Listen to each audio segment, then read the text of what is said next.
इस दुनिया में कुछ लोग ऐसे होते हैं जो हमारी जिंदगी में किसी वजह से नहीं, किसी मकसद से आते हैं। वे हमें प्यार सिखाने नहीं, हमें बदलने आते हैं। हम चाहें या न चाहें, हम उनकी ओर खिंचते चले जाते हैं। लेकिन जब वे जाते हैं तो सिर्फ खालीपन नहीं छोड़ते, वे हमारे भीतर एक ऐसी चुप्पी छोड़ जाते हैं जो उम्र भर बोलती रहती है। ये कहानी उसी चुप्पी की है, दो लोगों की जो शायद साथ होने के लिए बने ही नहीं थे, लेकिन उनकी कहानी लिखी ही इसलिए गई थी ताकि हमें समझ आ सके कि हर प्यार का अंत मिलन नहीं होता। We were never meant to be दो आत्माओं की धीमी, गहरी और चुपचाप टूटती कहानी है। यह कहानी प्रेम की नहीं, बल्कि उस दर्द की है जो प्रेम की अनुपस्थिति में जन्म लेता है। ये उन लोगों के लिए है जो किसी से गहराई से जुड़े, लेकिन नियति ने उन्हें उसी मोड़ पर छोड़ दिया जहां वापस लौटना भी मुमकिन नहीं होता और आगे बढ़ना भी। ये कहानी उस सच का प्रतिबिंब है कि हर रिश्ता हमेशा साथ रहने के लिए नहीं बनता। कुछ संबंध सिर्फ हमें बदलने के लिए आते हैं। कहानी की शुरुआत एक बेहद शांत, लगभग धुंधले से माहौल में होती है, जहां आरव अपनी जिंदगी को एक मशीन की तरह जी रहा है। वह ज्यादा नहीं बोलता, लोगों के बीच घुलता नहीं, और उसकी आंखों में हमेशा अनकहा भारीपन रहता है। उसके भीतर एक खालीपन है, कुछ अधूरा, कुछ टूटा हुआ, जैसे कोई रिश्ता खत्म नहीं हुआ बल्कि अधर में छोड़ दिया गया हो। उसके जीवन में सफलता तो है, एक अच्छी नौकरी, स्थिर जीवन, लेकिन भावनात्मक रूप से वह पूरी तरह जड़ हो चुका है। वह जी रहा है, लेकिन भीतर से मर चुका है। आरव को बार बार महसूस होता है कि उसकी जिंदगी में कभी कुछ गहरा हुआ था, पर उसने उसे दफना दिया। वह अपने अतीत से भागना चाहता है, लेकिन सच ये है कि अतीत अब भी उसका पीछा कर रहा है। हर दिन की शुरुआत और अंत उस दबी हुई याद की छाया में होता है, जिसका नाम है आन्या। आन्या, एक शांत, सरल लेकिन गहराई से भरी लड़की। वह उन लोगों में से है जो शब्दों से ज्यादा आंखों से बोलते हैं और जिनके दिल में भावनाएं नहीं, पूरा समंदर होता है। उसकी जिंदगी में भी दर्द था, लेकिन वह उससे भागती नहीं थी। वह टूटती थी, फिर खुद को उठाती थी, जैसे बारिश के बाद धरती फिर शांत हो जाती है।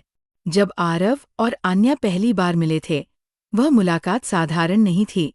वह दो टूटे हुए लोगों की पहचान थी। उन्हें समझ में नहीं आया, लेकिन उनके बीच एक अजीब सी खामोश पहचान थी, समान दर्द की पहचान। उनकी मुलाकातों के बीच कोई फिल्मी नज़दीकी नहीं थी, कोई नाटकीय घटनाएं नहीं। यह कहानी धीरे धीरे बढ़ती है, ठंडी हवा की तरह जो अचानक नहीं चलती, लेकिन सब कुछ बदल देती है। दोनों के बीच कोई वादा नहीं था, कोई भविष्य की बात नहीं थी, बस एक अनकहा रिश्ता था। कोई नाम नहीं, कोई परिभाषा नहीं, बस दो लोग जो एक दूसरे की उपस्थिति में खुद को कम अकेला महसूस करते थे। लेकिन जिंदगी कभी आसान कहानी नहीं लिखती। प्रेम जितना खूबसूरत होता है, वह उतना ही कठोर भी है, और नियति अक्सर उन लोगों की परीक्षा लेती है जिन्हें सच्चा प्रेम मिलता है, क्योंकि वह ये देखना चाहती है कि वे प्रेम को समझते हैं या सिर्फ उसे चाहने के आदी है। आरव और आन्या के बीच बढ़ती भावनाओं के बावजूद एक बात हमेशा उनके बीच खड़ी रही, डर। आरव का डर फिर से टूट जाने का, आन्या का डर किसी को खो देने का। वे एक दूसरे की दुनिया का हिस्सा बने, लेकिन उतने ही डर के साथ जैसे कोई बारिश में भीगते हुए भी सावधान रहे कि कहीं ठंड न लग जाए। वे पास थे लेकिन जुड़े नहीं थे, जुड़े थे लेकिन कह नहीं पाए, कह सकते थे लेकिन बोल नहीं पाए। और वक्त गुजरता गया, दोनों जानते थे कि उनके बीच कुछ अलग है, कुछ ऐसा जो हर दिन बढ़ रहा था, लेकिन दोनों में से कोई आगे नहीं आया। और फिर वही हुआ जिसका डर था, जिंदगी ने बीच में कदम रख दिया। आन्या अचानक आरव की जिंदगी से बिना कुछ कहे चली गई, न कोई वजह, न कोई स्पष्टीकरण, न कोई अंतिम बातचीत, बस एक छोटे से संदेश के साथ, टेक केयर ऑफ योरसेल्फ। ये शब्द जितने सरल थे, उतने ही निर्दयी। ये सिर्फ एक विदाई नहीं थी, ये आरव की दुनिया का पतन था। आरव ने उसे खोजने की कोशिश नहीं की, क्योंकि उसे लगा अगर कोई जाना चाहता है तो उसे रोकना प्रेम नहीं, मजबूरी होती। लेकिन इस फैसले ने उसे तोड़ दिया। उसके भीतर बचा हुआ भरोसा, उसकी सारी कोमलता, सब कुछ जम सा गया। वह जीवन में आगे बढ़ गया, पर भीतर से वही अटका रह गया, उसी दिन, उसी मोड़ पर, जहां वह उसे छोड़कर गई थी। सालों बीत गए, लेकिन कुछ रिश्ते समय के साथ खत्म नहीं होते, वे सिर्फ गहराई में दफन हो जाते हैं। इसी तरह ये कहानी भी खत्म नहीं हुई, बस रुक गई, जब तक कि किस्मत ने इसे फिर से खोलने का फैसला नहीं किया। एक दिन, अचानक और अनायास, आन्या वापस आ गई। बिना किसी सूचना, बिना कारण के, बिना पछतावे के। वो वापस आई, जैसे कुछ हुआ ही न हो, जैसे वो सिर्फ कुछ देर के लिए गई थी, और अब जीवन फिर से वहीं से शुरू हो सकता था। लेकिन जो लोग वापस आते हैं, वे वही नहीं होते, और जिनके पास लौटते हैं, वे भी नहीं रहते। अब उनके बीच सिर्फ अधूरी भावनाएं नहीं थीं, अब सवाल थे, भारी, खतरनाक, जवाब मांगते हुए सवाल। आरव ने जब उसे देखा तो उसे कोई खुशी नहीं हुई, सिर्फ सन्नाटा, क्योंकि उसके भीतर जो कुछ भी बचा था, वो अब एहसास नहीं, राख बन चुका था।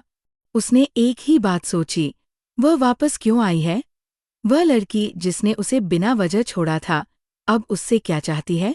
आन्या वापस आई थी, लेकिन प्रेम या पुनर्मिलन के लिए नहीं। वह जिंदगी की सबसे कठिन लड़ाई लड़ रही थी, खुद से। वापस आने के पीछे उसकी मजबूरी थी, कुछ ऐसा जिसे वो अकेले नहीं उठा सकती थी। उसने न तो माफी मांगी, न सफाई दी, बस उसने धीरे से कहा, मैंने कभी चाहा नहीं था कि ऐसा हो, लेकिन ये कहानी तुम्हारे बिना पूरी नहीं हो सकती थी। और इसी वाक्य से कहानी की सबसे गहरी परत खुलती है। ये कहानी प्रेम की तरह शुरू होती है, लेकिन ये प्रेम कहानी नहीं है। ये नियति, पछतावे और अधूरेपन की कहानी है।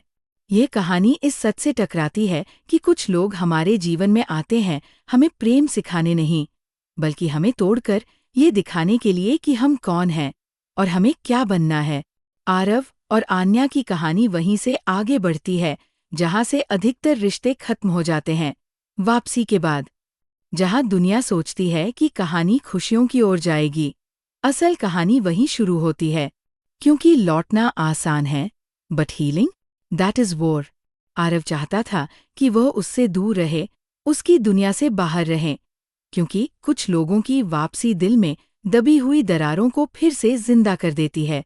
लेकिन नियति ने दोनों को फिर से आमने सामने कर दिया। वे दोबारा मिलते हैं, लेकिन न दोस्त की तरह, न प्रेमी की तरह। बस दो लोग, जिनके बीच हजार सवाल और उससे भी ज्यादा दर्द है। वे साथ बैठते हैं, बातें करते हैं, बट अब उनके बीच वह मासूमियत नहीं है जो पहले थी। अब भावनाएं गहरी हैं, बट सरल नहीं। अब शब्द कम हैं, बट वजनदार। अब रिश्ता है, बट जहरीला। हल्की सी बातचीत में भी एक अदृश्य संघर्ष रहता है, वो संघर्ष जो दिल और दिमाग के बीच होता है। दिल कहता है, उसे फिर से अपना लो। दिमाग कहता है, ना, उसके कारण तुम टूटे थे। लेकिन प्रेम कभी तार्किक नहीं होता, और नहीं ये कहानी।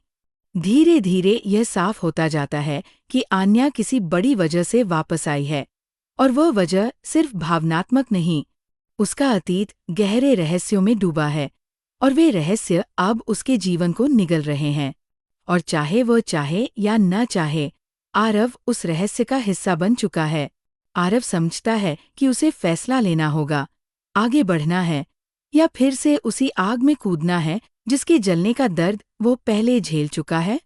और यही इस कहानी का असली मोड़ है, वह मोड़ जहां प्रेम को हारना होता है, या फिर खुद को।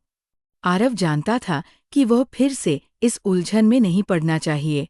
वो पहले ही एक बार टूट चुका था, और दूसरी बार शायद संभल न पाए। लेकिन कुछ कहानियां ऐसी होती हैं जो हमें पसंद नहीं होती, फिर भी हमें उनमें शामिल होना पड़ता है, क्योंकि उनसे भागना संभव ही नहीं होता। आन्या उसकी ऐसी ही कहानी थी। आन्या की वापसी के बाद आरव की जिंदगी में अजीब हलचल शुरू हो गई। उसने सोचा था अब कोई भी चीज उसे भावनात्मक रूप से नहीं हिला सकती। लेकिन किसी ने कहा है, भावनाएं खत्म नहीं होती, वे सिर्फ सो जाती है। और आन्या की मौजूदगी ने उसकी अंदर सोई हर भावना को फिर से जगा दिया। वह उससे दूरी बनाए रखना चाहता था, पर हर दिन किसी न किसी वजह से वे फिर टकरा जाते। कभी कैफे में आकस्मिक मुलाकात, कभी किसी पुराने कॉमन दोस्त के जरिए, और फिर कुछ मुलाकातें ऐसी होती है जिन्हें हम किस्मत की चाल कहने लगते हैं। किस्मत ने दोनों को साथ रखने की जिद शुरू कर दी थी, या शायद यह कर्मों की कहानी थी जो पूरी होने के बिना रुकी हुई थी। धीरे धीरे ये सामने आने लगा कि आन्या अपने भीतर कुछ बहुत भारी लिए घूम रही है। वो पहले जैसी नहीं रही थी। उसकी आंखों में जो चमक हुआ करती थी, अब उसकी जगह स्याही थी। जैसे किसी ने उससे उसकी मुस्कुराहट, उसका भरोसा, सब कुछ छीन लिया हो। उसे देखकर लगता था कि वो हर दिन कुछ लड़ रही है, लेकिन ये लड़ाई दूसरों से नहीं, खुद से थी। आरव ने महसूस किया कि वह उसकी मदद करना चाहता है, चाहे ये रास्ता उसे फिर से दर्द दे। लेकिन मदद करना आसान नहीं था, क्योंकि आन्या अपने भीतर की दीवारों को किसी के सामने खोलने को तैयार नहीं थी। वह कहती कम थी और छुपाती ज्यादा। उसका दर्द गहरे पानी जैसा था, शांत लेकिन खतरनाक। आरव ने एक दिन हिम्मत करके पूछा, तुम अचानक लौटकर क्यों आई? लेकिन आन्या ने जवाब नहीं दिया। उसने सिर्फ इतना कहा, कभी कभी हमें वापस जाना पड़ता है उन जगहों पर जहां हम खुद को खो आए थे। ये जवाब नहीं था, ये एक संकेत था। और इसी संकेत ने आरव को समझा दिया कि वह इस कहानी के आखिरी अध्याय का हिस्सा बनने वाला है, चाहे उसे पसंद हो या नहीं। कहानी आगे बढ़ती है अतीत की ओर, जहां सच छिपा हुआ है। धीरे धीरे ये साफ होने लगता है कि आन्या किसी रिश्ते से नहीं, किसी सच से भागी थी। वह किसी धोखे, किसी विश्वासघात और किसी गहरी गलती के बोझ के नीचे दब गई थी। और उसके अंदर ये अपराध बोध घर कर गया था कि वह प्रेम के लायक नहीं रही। इसलिए उसने आरव को छोड़ा, क्योंकि वह उससे दूर भागना चाहती थी, उसे बचाना चाहती थी, न कि उसे दुख देना। उसका मानना था, कभी कभी लोग प्रेम के चलते पास नहीं आते, बल्कि प्रेम के चलते दूर चले जाते हैं। लेकिन अब समय बदल चुका था। वह अपने डर से भागते भागते थक चुकी थी, और इसलिए वो वापस आई थी, सब कुछ खत्म करने नहीं, बल्कि जो टूटा था उसे किसी नतीजे तक पहुंचाने। अब कहानी एक भावनात्मक मोड़ लेती है, वह मोड़ जहां दो लोग अंत में सच्चाई के सामने खड़े होते हैं, जहां प्रेम से ज्यादा जरूरी चीज होती है, सच। आन्या आखिरकार आरव को सच बताती है। ये सच किसी प्रेम त्रिकोण या बेवफाई जैसा सस्ता नहीं था। यह सच उसके अतीत की गलती, एक हादसे और उससे पैदा हुए आत्मग्लानि से जुड़ा था। उसने अपने ही जीवन का एक महत्वपूर्ण हिस्सा खो दिया था, और इसी खोने ने उसे बदल दिया। वह टूटकर बिखर गई और हर रिश्ते से दूर हो गई, क्योंकि उसे लगता था कि वो सिर्फ दर्द और बदनसीबी लेकर चलती है। आरव ये सब सुनकर हिल जाता है। उसे लगता था कि उसने दर्द देखा है, लेकिन जो दर्द आन्या ने सहा था, वो उससे कहीं गहरा था। वे दोनों लगभग एक जैसी किस्मत के शिकार थे। जो बोल नहीं पाते, वही सबसे ज्यादा रोते हैं। अब सवाल था, क्या दो टूटे लोग एक दूसरे को संभाल सकते हैं? क्या दो अधूरे लोग मिलकर एक पूरी कहानी लिख सकते हैं? या वे सिर्फ एक दूसरे को और ज्यादा चोट पहुंचाएंगे? कहानी यहीं से अपने भावनात्मक चरम पर पहुंचती है। वे दोनों एक दूसरे के करीब आ जाते हैं, लेकिन इस बार रिश्ते में लालसा नहीं, ईमानदारी है। प्रेम है, बट मैच्योरिटी के साथ। अब वे एक दूसरे को पाने की नहीं, एक दूसरे को समझने की कोशिश करते हैं। यह प्रेम का वो दुर्लभ रूप है जो इजहार से कम और एहसास से ज्यादा होता है। लेकिन क्या हर कहानी को एक साथ आना जरूरी होता है? नहीं। कुछ लोग हमारी जिंदगी में लौटते हैं, बट हमेशा के लिए रहने नहीं। वे हमें क्लोजर देने वापस आते हैं, हमें बदलने आते हैं, हमें ये एहसास दिलाने आते हैं कि जितना जरूरी प्रेम है, उतना ही जरूरी स्वयं को समझना भी है। कहानी अंत में एक शांत लेकिन भारी सच्चाई पर आकर रुकती है। आरव और आन्या साथ नहीं होते, कम से कम उस तरीके से नहीं, जैसा दुनिया साथ को परिभाषित करती है। वे एक दूसरे से जुड़े रहते हैं, बट बंधे नहीं। वे एक दूसरे से दूर नहीं जाते, बट साथ भी नहीं चलते। ये वही प्रेम है जिसे समझने में उम्र लग जाती है। उनका प्रेम अधूरा नहीं था, बस पूरा होने की जरूरत नहीं थी। अंतिम पंक्तियों में कहानी गहरी चुप्पी छोड़ती है। कभी कभी दो लोग इसलिए नहीं मिल पाते क्योंकि वे गलत होते हैं, बल्कि इसलिए क्योंकि उनकी कहानी की दिशा अलग होती है। और शायद सबसे सच्चा प्रेम वही है जो हर हाल में सुंदर बना रहे, चाहे अंत कैसा भी हो। कहानी वही खत्म नहीं होती, वह बस स्थिर हो जाती है, क्योंकि लेखक ये नहीं बताता कि आगे क्या होता है। वह पाठक के दिल पर फैसला छोड़ देता है कि क्या कभी ये दो लोग वक्त के किसी मोड़ पर फिर मिलेंगे? क्या अधूरी कहानियां कभी पूरी होती हैं, या वे खूबसूरती से अधूरी ही रहनी चाहिए? शायद कुछ लोग हमेशा हमारी जिंदगी में रहते हैं, भले ही वे हमारे साथ न हों। और शायद कुछ कहानियां कभी खत्म नहीं होती, वे सिर्फ शांत हो जाती है। लाइक, शेयर और सब्सक्राइब जरूर करें। मिलते हैं अगली वीडियो में एक और किताब के साथ।